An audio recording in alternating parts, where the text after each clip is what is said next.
আপনি শায়লা, আপনাকে থানায় যেতে হবে। কেন আমি থানায় যাবো কেন? আমি কি করছি? রমনা, এটা যে কি সেটা যদি একটু বলতেন। আপনি কে? ওনার হাজবেন্ড? জি। আপনি কুয়েত থেকে এসেছেন? জি। কুয়েত থেকে আসার পরের দিন রাতে আপনার বাসায় চুরি হয়েছে না? না, আমার বাসায় কোনো চুরি হয় নাই। আপনি মিথ্যা বলছেন।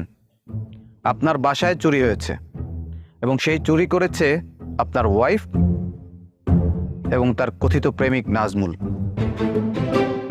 দুজনে মিলে টাকা পয়সা সোনা দানা চুরি করে পালিয়েছে।